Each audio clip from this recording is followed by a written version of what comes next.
নমস্কার বন্ধুরা, নীলগোপাল একাডেমির পক্ষ থেকে আপনাদের স্বাগত জানাই। আরও একটি গুরুত্বপূর্ণ আপডেট নিয়ে আমি আপনাদের সামনে হাজির হয়েছি। বন্ধুরা, আজকে যে বিষয়টি নিয়ে আলোচনা করব সেটি হলো NMMSC অর্থাৎ ন্যাশনাল মিন্স কাম মেরিট স্কলারশিপ নিয়ে। হ্যাঁ বন্ধুরা, এবছর 2025 সালে যে সমস্ত ছাত্রছাত্রী এই স্কলারশিপে উত্তীর্ণ হয়েছে, এই ন্যাশনাল মিন্স কাম মেরিট স্কলারশিপের এক্সামে যে সমস্ত ছাত্রছাত্রী উত্তীর্ণ হয়েছে, যে সমস্ত ছাত্রছাত্রীর নাম এই মেরিট লিস্টে প্রকাশিত হয়েছে, তো সেই সমস্ত ছাত্রছাত্রীদের বর্তমানে করণীয় কাজ কী। হ্যাঁ বন্ধুরা, আপনারা যারা পাস করেছেন, তো আপনারা যদি ভাবেন যে আমরা পাস করে গেছি, আমাদের স্কলারশিপের টাকা আমাদের অ্যাকাউন্টে ক্রেডিট হয়ে যাবে, এটা কিন্তু সম্পূর্ণ ভুল ধারণা। আপনারা যারা 2025 সালে উত্তীর্ণ হয়েছেন, তো আপনাদের একটা ফর্ম ফিল আপ করতে হবে। সেই ফর্ম ফিল আপের প্রসিডিওরটি খুবই জটিল প্রক্রিয়া বন্ধুরা। তো এই ফর্মটি ফিল আপ করার পরেই কিন্তু আপনাদের প্রাপ্য টাকা আপনাদের অ্যাকাউন্টে ক্রেডিট হবে। তো কিভাবে আপনারা ফর্মটা ফিল আপ করবেন তার সম্পূর্ণ পদ্ধতি আজকের ভিডিওতে স্টেপ বাই স্টেপ আমি দেখাবো। সো বন্ধুরা, ভিডিওটি শুরু থেকে শেষ পর্যন্ত স্কিপ না করে অবশ্যই দেখবেন। আর ভিডিও শুরু করার আগে আপনাদেরকে ছোট্ট একটি রিকোয়েস্ট, আপনি যদি আমার চ্যানেল নতুন এসে থাকেন তবে অবশ্যই চ্যানেল সাবস্ক্রাইব করুন। চলুন বন্ধুরা, ভিডিওটি শুরু করা যাক। বন্ধুরা, আমি আগের ভিডিওয়ে আপনাদের দেখিয়েছিলাম যে এই ন্যাশনাল মিন্স কাম মেরিট স্কলারশিপের অফিসিয়াল ওয়েবসাইটে গিয়ে আপনার ডিস্ট্রিক্টের মেরিট লিস্ট কিভাবে আপনারা চেক করতে পারবেন, সেটা আমি আগের ভিডিওতে আপনাদের দেখিয়েছিলাম। আর আজকে যেটি বিষয়টি নিয়ে আলোচনা করব, যে সমস্ত ছাত্রছাত্রী এই ন্যাশনাল মিন্স কাম মেরিট স্কলারশিপে উত্তীর্ণ হয়েছে, তো বর্তমানে সেই সমস্ত ছাত্রছাত্রীর করণীয় কাজ কী। বন্ধুরা, প্রথমেই আপনারা আপনাদের ফোনের গুগলে যাবেন। গুগলে যে টাইপ করবেন NSP স্কলারশিপ, এটা লিখে সার্চ করবেন। সার্চ করার পর প্রথমে যে লিঙ্কটা আছে দেখুন, ন্যাশনাল স্কলারশিপ পোর্টাল। এই ন্যাশনাল স্কলারশিপ পোর্টাল, এটাতে আপনারা ক্লিক করবেন। এটাতে ক্লিক করার সাথে সাথেই এই যে দেখুন NSP ন্যাশনাল স্কলারশিপ পোর্টালের অফিসিয়াল ওয়েব পেজটা আপনারা দেখতে পাচ্ছেন। এখানে গিয়ে কিন্তু আপনাদের রেজিস্ট্রেশন প্রক্রিয়াটিকে সম্পন্ন করতে হবে। তো বন্ধুরা, একটা জিনিস এখানে লক্ষ্য করুন, এখানে লেখা আছে একাডেমি ইয়ার 2024-25। এটা কিন্তু আগের সেশনের। এবছর যে সমস্ত ছাত্রছাত্রীরা 2025 সালে উত্তীর্ণ হয়েছে, সেই সমস্ত ছাত্রছাত্রীরা এখনই কিন্তু রেজিস্ট্রেশন এখানে করতে পারবে না। এইটা যখনই 2025-26 হয়ে যাবে, আপনারা বারবার এটা চেক করবেন। আপনাদের ফোনের গুগলে গিয়ে বারবার চেক করবেন। যখনই এই একাডেমি ইয়ারটা 2025-26 হয়ে যাবে, তখনই কিন্তু আপনারা এখানে আবেদন করতে পারবেন। তো কিভাবে আবেদন করবেন সেই প্রসেসটাই আজকে দেখাবো। তো বন্ধুরা, এই ওয়েব পেজটার একটু জাস্ট নিচের দিকে যাবেন।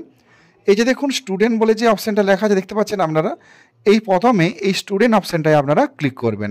স্টুডেন্ট অপশানে ক্লিক করার সাথে সাথেই দেখুন এরকম আরেকটা নতুন ওয়েব পেজ ওপেন হয়ে যাবে। এখানে বন্ধুরা অনেকগুলো অপশান আপনারা কিন্তু দেখতে পাবেন। তো এখানে দেখুন চারটা অপশান পরপর রয়েছে, তিনটা অপশান রয়েছে, একটা হচ্ছে অ্যানাউন্সমেন্ট, একটা হচ্ছে OTR, একটা হচ্ছে অ্যাপ্লাই ফর স্কলারশিপ।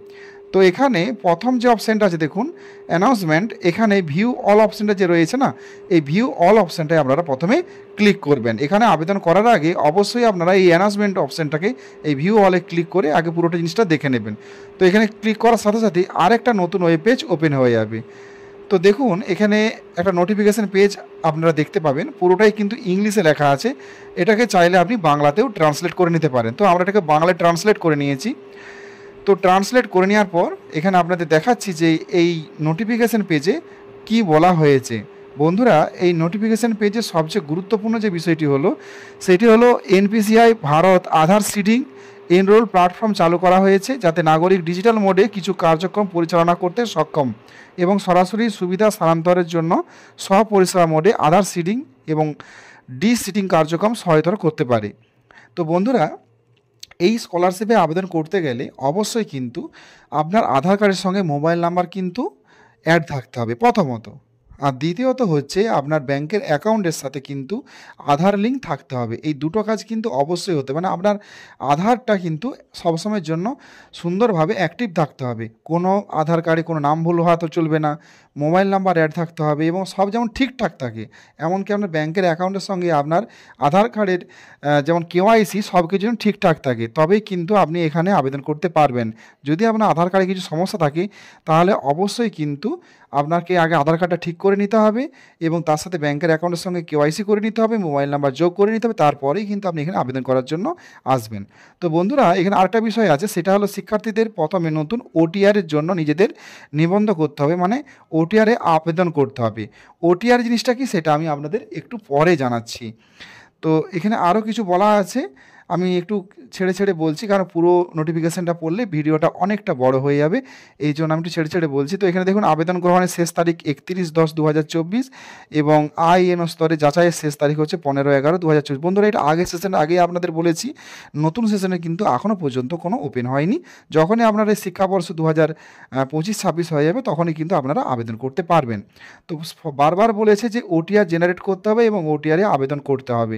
এটা কিন্তু আগের সেশনে করতে হতো না, এই 2023-24 থেকে 24-25 থেকে কিন্তু শুরু হয়েছে, অর্থাৎ আপনাদের করতে হবে ওটিআর আবেদন। তো এরপরে দেখুন এখানে কি বলেছে যে এই পোর্টালটি শিক্ষার্থীদের জন্য এককালীন নিবন্ধের ওটিআরের জন্য উন্মুক্ত করা হল। বন্ধুরা, এখানে ওটিআর আবেদন কিন্তু আপনি একবারই করতে পারবেন, দুবার নয়, একবারই করতে পারবেন। এই জন্য খুব ভালোভাবে কিন্তু ওটিআর আবেদনটা আপনারা করবেন। হ্যাঁ, পরবর্তী কিছু ভুল হয়ে গেলে অবশ্যই এডিট করতে পারবেন, কিন্তু একজন স্টুডেন্টের জন্য একটাই মাত্র ওটিআর ইউজার আইডি এবং একটা পাসওয়ার্ড থাকবে। দুটো ইউজার আইডি, দুটো পাসওয়ার্ড কিন্তু ওটিআরে করা যাবে না। এরপরে দেখুন এখানে আরও কিছু বলা হয়েছে। তো এখানে যখন আপনি ওটিআরে আবেদন করবেন, এসএমএসের মধ্যে আপনার ইউজার আইডি এবং পাসওয়ার্ডটা জানিয়ে দেওয়া হবে। বন্ধুরা, এতক্ষণ ধরে যে ওটিআরের কথাটা আমি বলছিলাম, এখানে দেখুন এই যে NSP OTR app Google play স্টোরে পাওয়া যাচ্ছে। যখনই আপনারা এখানে ক্লিক করবেন, এখানে ক্লিক করার সাথে সাথেই এইরকম একটা অ্যাপস আপনারা দেখতে পাবেন। এটা কিন্তু প্রথমে আপনাদের মোবাইলে কিন্তু ডাউনলোড করে নিতে হবে, দেখতেই পাচ্ছেন, এটা ইনস্টল করবেন মোবাইলে। তো এখানে এনএসপি ওটিআর এটা মোবাইলে ইনস্টল করার পর এখানে কিছু বেসিক ডিটেলস দিয়ে আপনাকে এটা ফিল আপ করতে হবে, রেজিস্ট্রেশন করতে হবে। তো রেজিস্ট্রেশন করার পর এখান থেকে একটা ইউজার আইডি এবং পাসওয়ার্ড জেনারেট হবে। তো সেই ইউজার আইডি এবং পাসওয়ার্ড জেনারেট হওয়ার পর আপনাকে কিন্তু আবার এখানকে ফিরে আসবেন। এখানে ফিরে আসার পর এই যে দেখুন ওটিআর অপশানটা রয়েছে আর এখানে লগ ইন বলে অপশানটা রয়েছে। তো আপনারা এই ওটিআরে এই সেকেন্ড অপশান এখানে ক্লিক করবেন। ক্লিক করার সাথে সাথেই বন্ধুরা আরেকটা নতুন ওয়েব পেজ ওপেন হয়ে যাবে। এইরকমভাবে দেখুন এখানে লগ ইন, রেজিস্টার এবং চেঞ্জ মোবাইল নাম্বার। আপনি চাইলে ওটিআর যে মোবাইল নাম্বারটা দিয়েছেন সেটা এখান থেকে চেঞ্জ করতে পারবেন। তো যাই হোক, আপনি ওটিআর থেকে ওটিআর লগ ইন করার পর আপনার পরে ওটিআর ইনস্টল করার পর সেখান থেকে যে ইউজার আইডি এবং পাসওয়ার্ডটা আপনি পেয়েছেন, সেই ইউজার আইডি পাসওয়ার্ডটা কিন্তু এখানে আপনাকে দিতে হবে। দিয়ে আধারে কিছু বেসিক ডিটেলস আপনাকে এখানে ফিল আপ করতে হবে। আপনার নাম, বাবার নাম, date of birth, mobile number, এই সব বেসিক ডিটেলস। তো এগুলো ফিল আপ করার পর দেখুন বন্ধুরা পাশে কিন্তু স্টুডেন্ট লগ ইন টিপস। তো এখানে আপনি কীভাবে কাজ করবেন তার সম্পূর্ণ পদ্ধতি এখানে কিন্তু দেওয়া আছে। যখন আপনার ফর্মটা ফিল আপ করবেন তখন কিন্তু এটা ভালো করে একটু মন দিয়ে পড়ে নেবেন। তো এরপরে এখান থেকে কিন্তু লগ ইন উইথ আধার, এখান থেকে আপনার আধার কার্ডও লগ ইন করতে পারবেন, সব কিছু করতে পারবেন। তো এখানে ওটিআরের ইউজার আইডি এবং পাসওয়ার্ড দিয়ে বেসিক কিছু ডিটেলস আপনি ফিল আপ করে দেবেন। ফিল আপ করলে আপনার কিন্তু এখানে ওটিআর রেজিস্ট্রেশন প্রক্রিয়াটি সম্পূর্ণ হবে। সম্পূর্ণ হয়ে যাওয়ার পর আপনাদের যেতে হবে এবার 3 নম্বর অপশান অ্যাপ্লাই ফর স্কলারশিপ। এই অ্যাপ্লাই ফর স্কলারশিপ যেটা রয়েছে এখানে আপনারা ক্লিক করবেন।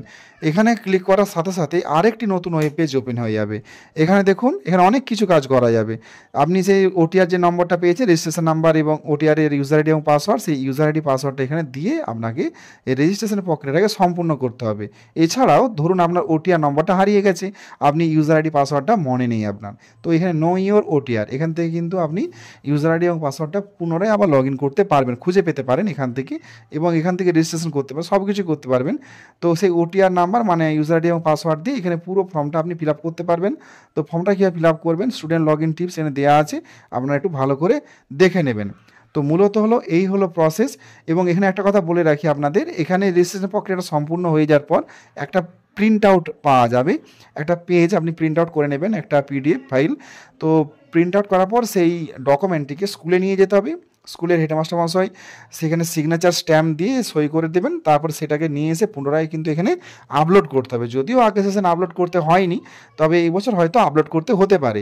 এই জন্য যে কাগজটা আপনি এখান থেকে পাবেন সেটা হেডমাস্টার মশাই স্ট্যাম্প মেরে সই করে দিতে বলবেন। তো সেই পেজটা এখানে ঘুরে আপলোড করে দিলে কিন্তু আপনার পুরো কমপ্লিট হয়ে যাবে সমস্ত প্রসিডিওর, এবং আপনার ব্যাংকের অ্যাকাউন্টে কিন্তু টাকা ক্রেডিট হয়ে যাবে। তো বন্ধুরা, আমি যত সহজে আপনাদের এই কথাটা বলে দিলাম, এখানে ফর্ম ফিল আপের ব্যাপারটা ততটা সহজ নয়। এই জন্য আপনাদের বলবো যে আপনারা নিজে থেকে কিছু করতে যাবেন না, আপনারা কিন্তু সিএসসি সেন্টার আপনার বাড়ির নিকটবর্তী তথ্যমিত্র কেন্দ্রে গিয়ে কিন্তু ফর্মটা ফিল আপ করবেন। নিজে থেকে কোনো কিছু করবেন না এখানে, কারণ আপনার সামান্যতম ভুলের জন্য আপনি যে এত পরিশ্রম করে এত পড়াশোনা করে পাস করেছেন, আপনি কিন্তু টাকা পাবেন না। এই জন্য আপনাদের বলবো যে আপনি নিজে থেকে কিছু করবেন না, আপনার বাড়ির নিকটবর্তী যে সিএসসি সেন্টারটি রয়েছে বা তথ্যমিত্র কেন্দ্র রয়েছে সেখানে যেয়ে কিন্তু ফর্ম ফিল আপ করবেন এবং ফর্ম ফিল আপ করার আগে আপনার যদি আধারে কিছু সমস্যা থাকে সেটাকে ক্লিয়ার করুন। আধারের সমস্যা এবং ব্যাংকের অ্যাকাউন্টে যদি কিছু সমস্যা থাকে সেগুলো সমাপ্ত করুন। সমাপ্ত করার পরেই কিন্তু আপনি এখানে ফর্ম ফিল আপ করতে যাবেন। আরেকটা কথা বন্ধুরা আপনাদের জানিয়ে রাখি যে এই মুহূর্তে ফর্ম ফিল আপ কিন্তু হচ্ছে না। আপনারা যারা 2025 সালে উত্তীর্ণ হয়েছেন তো তাদের বলি যে এই মুহূর্তে কিন্তু ফর্ম ফিল আপ হচ্ছে না।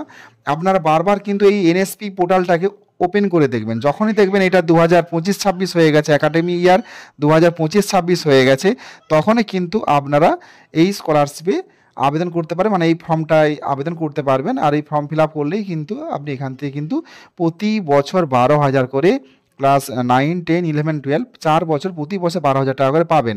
আর একটা কথা আপনাদের বলে রাখি, এই যে ধরুন নবম শ্রেণীতে আপনারা আবেদন করছেন বা ফর্মটা ফিল আপ করছেন, নবম শ্রেণীতে 12,000 টাকা পেয়ে যাবেন। নবম শ্রেণীতে 12,000 টাকা পেয়ে যাওয়ার পর যখন আপনি দশম শ্রেণীতে উঠবেন বা উত্তীর্ণ হবেন, দশম শ্রেণীতে গিয়ে কিন্তু আপনাকে ছোট্ট একটা রেজিস্ট্রেশন করতে হবে। ওইটা আপনার বিদ্যালয়ের মাস্টারমশাইরা কিন্তু করিয়ে দেবে। তো তাদেরকে বললেই কিন্তু তারা একটা রেজিস্ট্রেশন আছে সেটা অ্যাপ্রুভ করে দিলেই কিন্তু পরবর্তী দশম শ্রেণীতে কিন্তু টাকা পাবে। আরেকটা কথা আপনাদের জানিয়ে রাখি বন্ধুরা, এখনও পর্যন্ত স্কুলে কোনো নোটিফিকেশান আসেনি। তো বিদ্যালয়ে একটি নোটিফিকেশান আসবে এখানে রেজিস্ট্রেশন করার জন্য, এনএসপি পোর্টাল রেজিস্ট্রেশন করার জন্য। যখনই বিদ্যালয়ে কোনো নোটিফিকেশান আসবে আশা করি আপনাদের জানিয়ে দেবে বিদ্যালয় কর্তৃপক্ষ।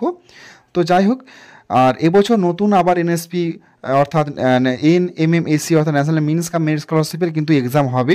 তো যখন এক্সাম হবে, যখন আবার ফর্ম ছাড়বে নতুন করে, তখন আমি আবার ভিডিওর মধ্য থেকে আপনাদের জানিয়ে দেব। তখন আপনারা এবছর যারা ক্লাস অষ্টম শ্রেণীতে পাঠরত ছাত্রছাত্রী আপনারা অবশ্যই কিন্তু ফর্ম ফিল আপ করবেন।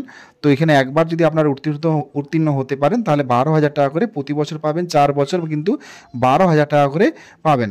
বন্ধুরা, আমি শেষবারের জন্য আরও একবার ভালোভাবে আপনাদের বলতে চাইছি যে আপনারা ফর্মটা কিন্তু নিজে থেকে ফিল আপ করবেন না, বাড়ির কাছাকাছি কোনো তথ্যমিত্র কেন্দ্রে গিয়ে কিন্তু ফর্মটা ফিল আপ করবেন। আর এরই মধ্যে আপনাদের ফর্মটা ফিল আপ করতে হবে না, সেই জন্য আপনাদের বারবার এই এনএসপি পোর্টালে গিয়ে একটু লক্ষ্য রাখবেন। এটা যখনই 25-26 হয়ে যাবে, একাডেমি ইয়ার 25-26 হয়ে যাবে, তখনই কিন্তু আপনারা আবেদন করতে পারবেন। সো বন্ধুরা, আজ এই পর্যন্তই। দেখা হয় পরবর্তী নতুন কোনো ভিডিওতে নতুন কোনো টপিক নিয়ে। ততক্ষণ আমরা প্রত্যেকে ভালো থাকুন, সুস্থ থাকুন, বেস্ট অফ লাক।